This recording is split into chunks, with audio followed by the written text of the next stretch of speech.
13 मई 2021 महामारी की दूसरी लहर में जिस तरह की खबरें आ रही हैं उनसे साबित हो रहा है कि एक मोदी ही नहीं, बीजेपी के अधिकतर नेता इस महामारी से भी बड़ी महामारी बनकर के उभरे हैं। कोई एम्बुलेंस चुरा करके बैठा है, कोई इंजेक्शन चुरा करके बैठा है, कोई ऑक्सीजन चुराए चला जा रहा है, तो कहीं किसी पर रंडीबाजी के आरोप लग रहे हैं, तो कहीं कोई दहशतगर्दी में जुटा हुआ है।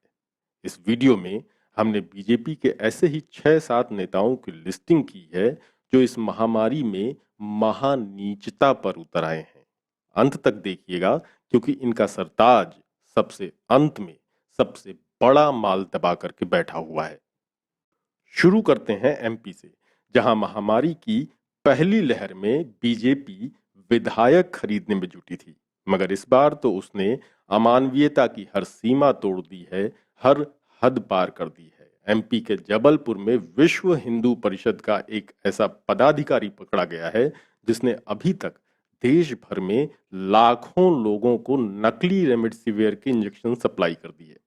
जबलपुर के एडिशनल एसपी रोहित केशवानी के मुताबिक आरोपियों की पहचान सरबजीत सिंह मोखा, देवेंद्र चौरसिया और स्वप्न जैन के तौर पर हुई है। इनमें से सरबजीत सिंह मोखा शहर का विश्व हिंदू परिषद का अध्यक्ष है और जबलपुर सिटी में सिटी अस्पताल के नाम से एक अस्पताल चलाता है।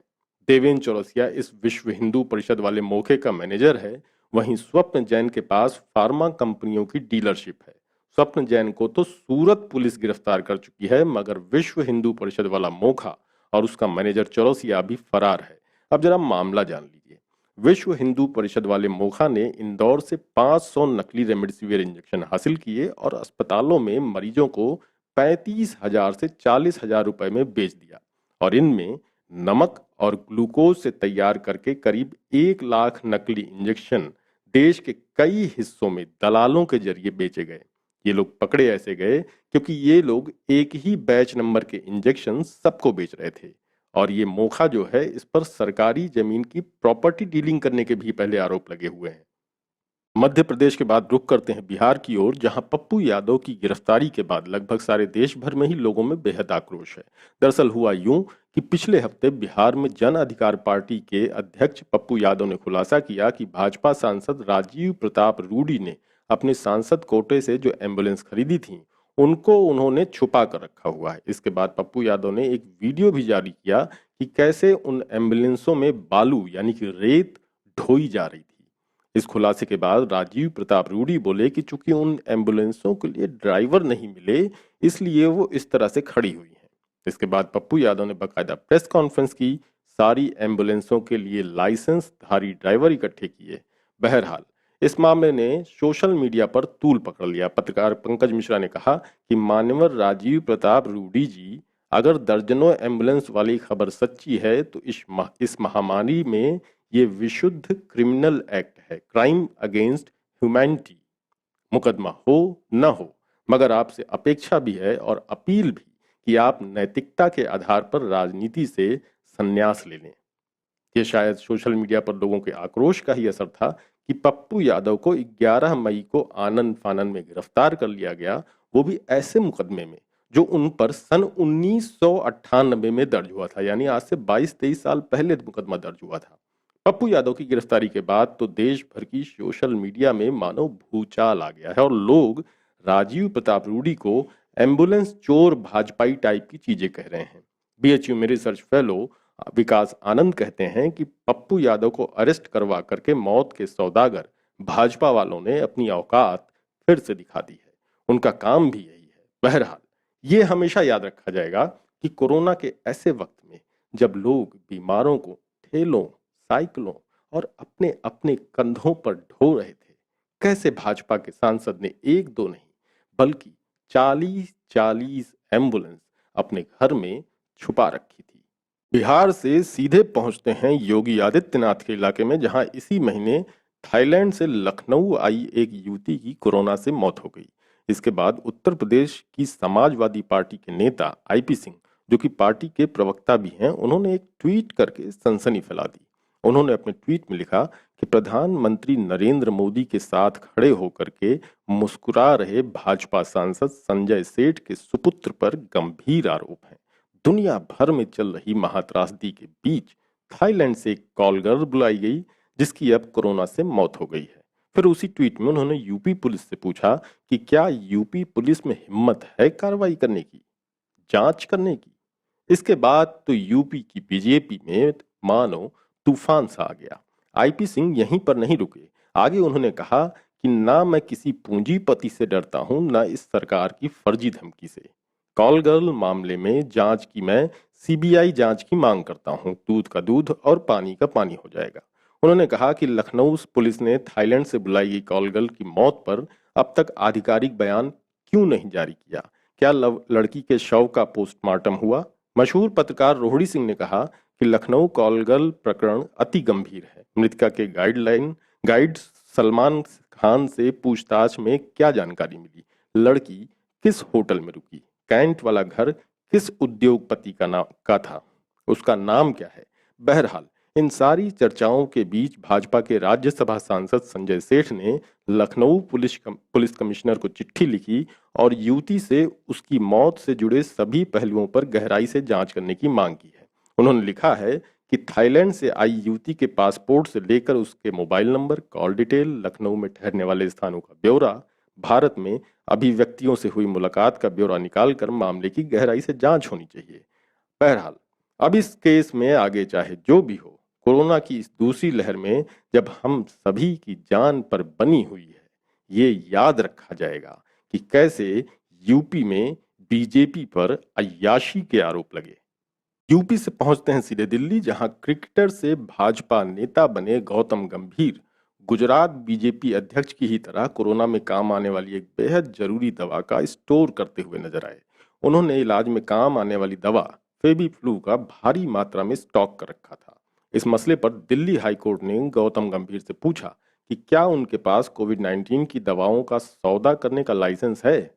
जस्टिस विपिन सांघी और रेखा पल्ली की दिल्ली हाईकोर्ट की बेंच ने पूछा कि क्या ये प्रेस्क्रिप्शन ड्रग नहीं है, कोई कैसे इसे बड़ी मात्रा में खरीद सकता है, क्या वो यानी कि गौतम गंभीर इन ड्रग्स का सौदा करने का लाइसेंस रखते हैं।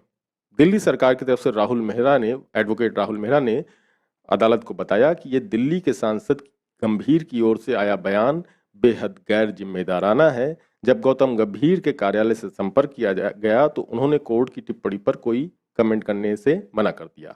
वहीं बात गुजरात की करें तो वहां पिछले महीने गुजरात बीजेपी के अध्यक्ष CR पाटिल सूरत के पार्टी कार्यालय से उन लोगों को ये इंजेक्शन दे रहे थे जो बीजेपी कार्यकर्ताओं से टोकन लेके आ रहे थे। जबकि हालत ये है कि गुजरात की दवा दुकानों से रेमडेसिविर और जरूरी दवाइयां गायब हो गई हैं, लेकिन फिर भी ये पाटिल को ये रेमडेसिविर की 5,000 वायल मिल जाती हैं। पत्रकारों ने पूछा तो उन्होंने कहा कि उन्हें ये वायल उनके दोस्तों से मिले थे। भैया ऐसे दोस्त हमें भी 2-4 बता दीजिए।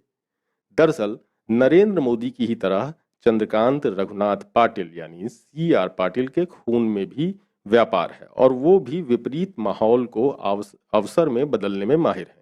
सक्रिय राजनीति में आने से पहले वो गुजरात पुलिस में कांस्टेबल थे। गैर कानूनी तरीके से शराब के व्यापार में लिप्त लोगों से साठ गांठ के आरोप में उन्हें सस्पेंड कर दिया गया था। कोऑपरेटिव बैंक का लोन नहीं चुका पाने के कारण उन्हें जेल की भी हवा खानी पड़ी थी। अभी वो रेमडेसिविर की कालाबाजारी कर रहे हैं या जो कुछ भी कर रहे हैं। दिल्ली से पहुंचते हैं सीधे मुंबई, जहां अप्रैल के महीने में जब मुंबई में एक एक इंजेक्शन और एक एक सांस के लिए मारामारी चल रही थी, एक रात रेमडेसिविर स्टॉक करके रखने वाले कालाबाजारी के आरोपी को बचाने के लिए बीजेपी के नेता और महाराष्ट्र के पूर्व मुख्यमंत्री देवेंद्र फडणवीस पहुंच गए। मामले की शुरुआत तब हुई जब मुंबई में विले पार्ले पुलिस ने एक फार्मा कंपनी ब्रुक फार्मा के मालिक को हिरासत में लिया। पुलिस को खबर मिली थी कि बड़े पैमाने पर रेमडेसिविर का स्टॉक जमा किया हुआ है और उसे कहीं और ले जाने की तैयारी चल रही है।